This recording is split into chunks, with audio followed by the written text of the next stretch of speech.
Pessoal, tudo bem? Sejam bem-vindos a mais uma aula. Hoje a gente vai dar continuidade à disciplina de projeto detalhado de software. Especificamente, a gente vai falar sobre a separação de interesses e o encapsulamento de informações. Bem, vamos primeiro falar um pouquinho da motivação, por que a gente necessita fazer separação de interesses e por que também fazer o encapsulamento da informação. Então é sabido que os usuários eles utilizam linguagens e formas para se expressar as necessidades. E essas formas que o usuário do sistema utiliza, elas são diferentes das linguagens e formas usadas para expressar soluções de software. Você pode ver claramente isso com a codificação, por exemplo, a linguagem Java é feita de uma forma, é uma linguagem técnica, enquanto a forma de expressar, né, o que deve ser feito pelo usuário é feito de uma forma completamente diferente, né, geralmente com linguagem natural. Então, o processo de projeto de software ele deve ser enxergado como uma atividade científica, né, pragmática, onde você tem métodos bem definidos, mas essencialmente ela é uma atividade criativa, tá? O seu cérebro ele é limitado, né, a complexidade do sistema ela deve ser separada de tal forma que permita seu entendimento para a construção, manutenção e a evolução do software.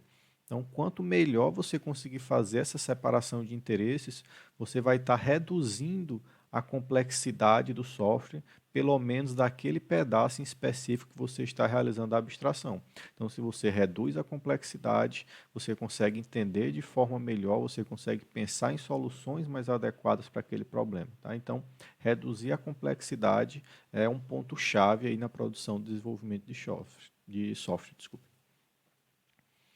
Então, projetar software é essencialmente uma atividade criativa, como a gente falou, e os softwares eles são complexos, né? Pois pessoas e sociedades também são complexas. Então, você não poderia esperar que viesse um software mais simples, dado que as interações e as formas de comunicação entre as pessoas são complexas também.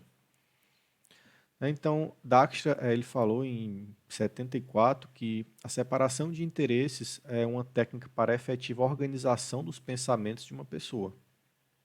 Vejam novamente aqui a separação de interesses. Né? Estou falando sobre a eficiência do processo de pensar. Né? Como eu falei anteriormente, se você reduz a complexidade, você consegue pensar melhor. Se você pensa melhor, você consegue propor soluções mais adequadas. Então, a separação de interesses é você identificar e lidar de forma isolada com os vários interesses que compõem um sistema de software. O que são os interesses? Né? São as funcionalidades, são as formas que ele vai ser utilizado, né? As abordagens utilizadas, são os interesses do software.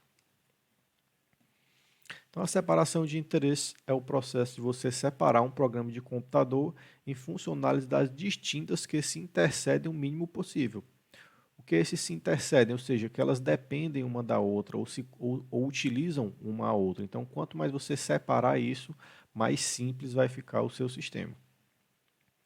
Então, você precisa ter alguns conhecimentos, você tem que saber separar, né? Você tem que identificar funções distintas e você tem que perceber intersecções. Por que que saber, né, é importante? Porque se você conhece bem o software, você consegue pensar em soluções mais adequadas, como eu já falei. Se você consegue identificar funções distintas, você consegue fazer essa separação de interesses, porque você consegue agregar o que é similar e você consegue separar as entidades que não são similares, né? E você perceber intersecções. As intersecções são os pontos de cruzamento entre as funcionalidades. Né? Então, você pode ter uma funcionalidade que ela está presente em todo o sistema, por exemplo, a parte de login. Então, ela vai estar intersectando, ela vai estar cortando todo o software em diversos pontos, porque diversos pontos vão fazer uso do login. Então, você perceber essas intersecções é um ponto essencial para você fazer a separação de interesses. Então, você tem que ter conhecimentos na prática sobre os requisitos e sobre computação também. O desenvolvimento de software como um processo de resolução de problemas. Então, se você começar a pensar no desenvolvimento de software como onde você tem um problema e quer achar uma solução, você também está simplificando a sua abordagem. Então, no lado esquerdo aqui, a gente vai ter os requisitos, né, que vão modelar o problema a ser resolvido. Você vai ter um processo de transformação, vai ser como você vai resolver esse problema aqui. Por exemplo, lá no vídeo que falava dos bebês prematuros, né? O que seria aqui o requisito? Seria a morte dos bebês, né? Ou seja, o requisito, o ponto de análise é a morte dos bebês. Como eu posso evitar isso? Aí você faria um processo de transformação. Esse processo de transformação seria é, como evitar que eles morram? Para evitar que eles morram, a gente pode fazer o aquecimento deles nos primeiros dias de vida. Então, esse aquecimento ele vai ser pensado e vai ser incorporado a uma solução, né? E a solução seria a incubadora, por exemplo, tá? Então, você sempre vai ter requisitos, processo de transformação e a solução.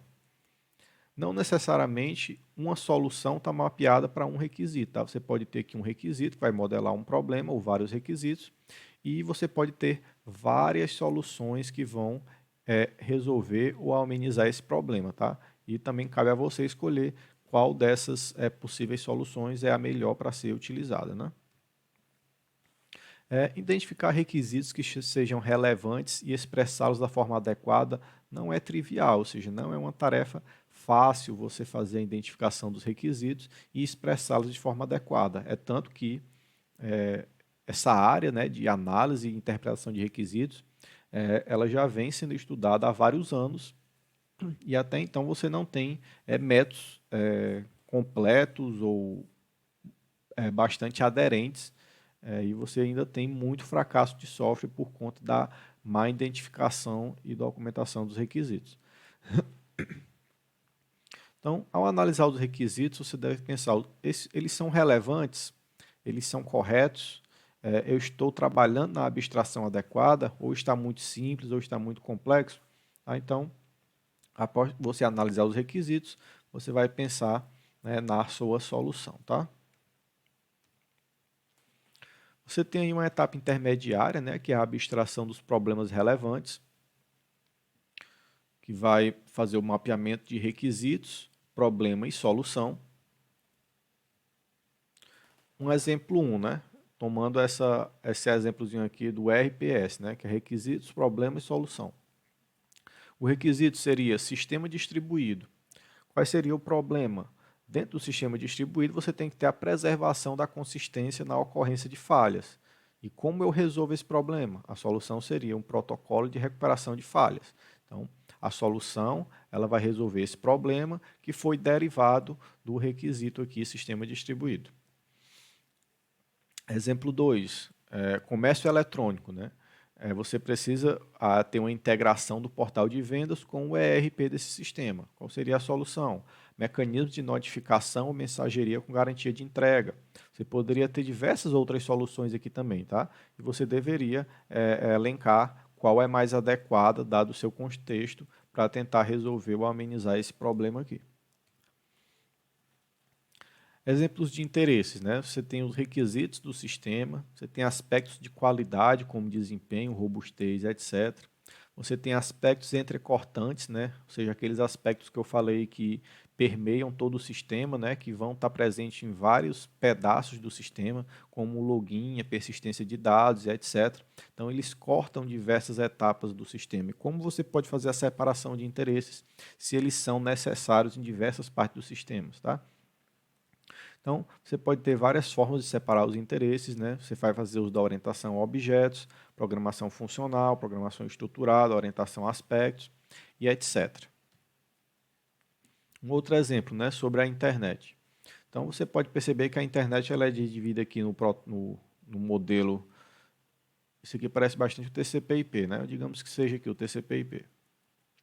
Então, esse modelo, o que é que ele faz? Ele abstrai as diferentes funcionalidades dessa camada e você tem a separação bem clara de interesses. Por exemplo, a camada de aplicação. Você vai ter aqui que somente vai ser tratado problemas relacionados à aplicação. Na camada de transporte, só vai ser tomado problemas referentes a transporte. Tá? E na internet, você vai ter a parte dos endereçamentos, né? E você vê que tem uma dependência de cada camada, né? Então a camada acima ela utiliza os serviços da camada mais abaixo, tá?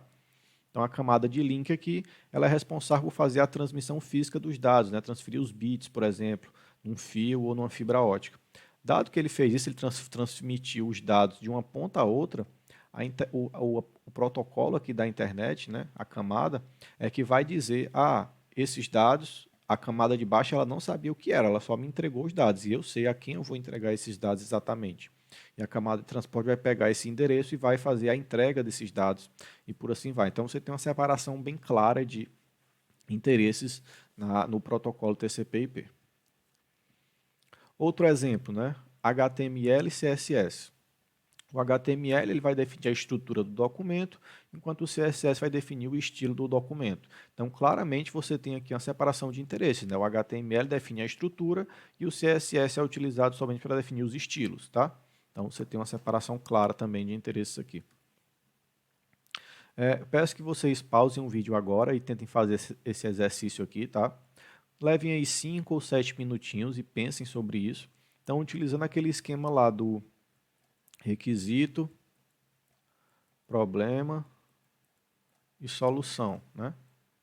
O requisito seria armazenamento de dados no Twitter, tá? Isso seria o requisito. Qual problema eu posso resolver a partir disso? Quais seriam as soluções para resolver esse problema, tá? Tentem pensar aí em possíveis P's, né? Problemas para armazenamento de dados no Twitter. Tá? Feito isso, voltem aqui para o vídeo. Pronto, agora que você já fez o exercício, né? Vamos dar continuidade. Uma abordagem direta, né, sobre a decomposição modular seria você associar cada interesse em um módulo do sistema. Então, alguns interesses, como o login, a persistência, controle de concorrência, eles podem estar associados a vários módulos. Então, como fazer essa melhor associação, né? Como é que eu vou separar uma coisa que eu sei que ela está relacionada com diversas outras partes dos sistemas, tá? Então, a ideal seria você ter uma preocupação aqui, né, um concern, e ele está diretamente ligado a um módulo, né? Então, um a um aqui seria ótimo, né? Você consegue separar claramente isso aqui. Mas na prática, você tem que diversas funcionalidades aqui nela vão estar associadas a um módulo, né? E isso começa a bagunçar um pouco a modelagem e você começa a achar que o C3 ele pode estar no módulo 1, no 2 ou no 3, né? Mas às vezes você também coloca pedaços dele em módulos diferentes. Só vejo que ele está presente no 3 e no 4 e no 2.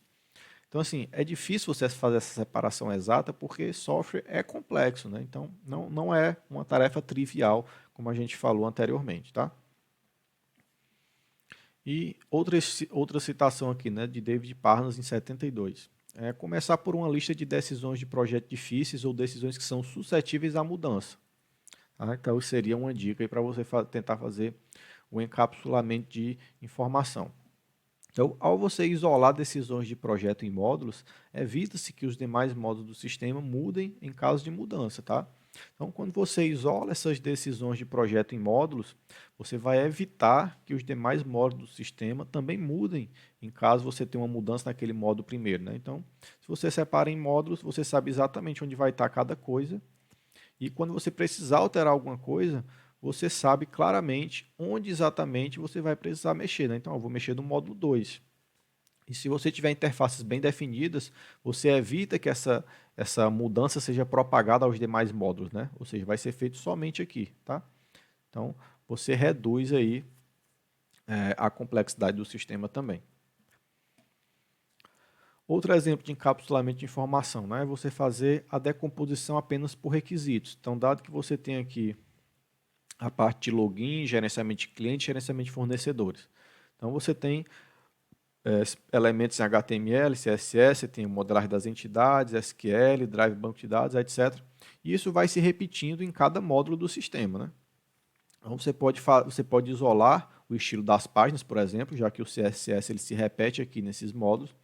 Então, fazendo essa separação, você vai ter um módulo somente chamado CSS, que vai tomar conta somente do CSS, e os demais módulos vão fazer uso desse módulo em específico aqui, tá? Você também pode fazer a separação do drive de banco de dados, né? Então, você veja que você está criando módulos, né? E esses módulos vão se comunicar com os demais módulos de forma bastante ordenada, tá?